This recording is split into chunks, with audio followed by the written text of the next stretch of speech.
નમસ્કાર. ગેનીબેન ઠાકોરનો હાહાકાર. અર્જુન મોઢવાડિયા અને અમરીશ ડેર કોંગ્રેસના ત્રિરંગામાંથી ભાજપના કેસરી રંગમાં રંગાઈ ગયા છે. કોંગ્રેસ નેતાઓના પક્ષ છોડવા અને ભાજપમાં જવા મામલે ધારાસભ્ય ગેનીબેન ઠાકોરે મહત્વનું નિવેદન આપ્યું છે. ગેનીબેન ઠાકોર ભાજપમાં જોડાયેલા કોંગ્રેસના નેતાઓને સ્વાર્થી ગણાવ્યા છે. ગેનીબેન ઠાકોરે જણાવ્યું હતું તે જે લોકોએ કોંગ્રેસ છોડી છે અને તે તેમની વિચારધારા છે. હું એમાં પડવા માંગતી નથી. વર્ષોથી કોંગ્રેસ પક્ષમાં રહીને અનેક હોદ્દાઓ પર રહ્યા અને કોંગ્રેસે તેમને અનેક તકો આપી છે અને એવા લોકો કોંગ્રેસમાં ખરાબ સમયમાં કોંગ્રેસ છોડે એટલે તે વિસ્તારના લોકોને કાર્યકર્તાઓને લાગણી દુભાતી હોય છે.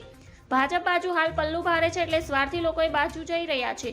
આ બાજુ પલ્લુ ભારે થશે એટલે ફરી પાછા આ બાજુ આવશે. જે લોકોને ધંધા બેરોજગારીની બીકો હોય, પરિવારો ઉપર ખોટા કેસોની બીકો હોય, એવા લોકો ત્યાં જતા હશે. હું અનેક વખત કહી ચૂકી છું કે હું જીવું ત્યાં સુધી ભાજપમાં જવાની નથી અને ભાજપ પાર્ટી સામે ઓશીકું રાખીને પણ સુવાની નથી. હું અત્યારે ધારાસભ્ય છું. જો મને પાર્ટી આદેશ કરશે તો હું લોકસભાની ચૂંટણી લડીશ. ધન્યવાદ. જય હિન્દ.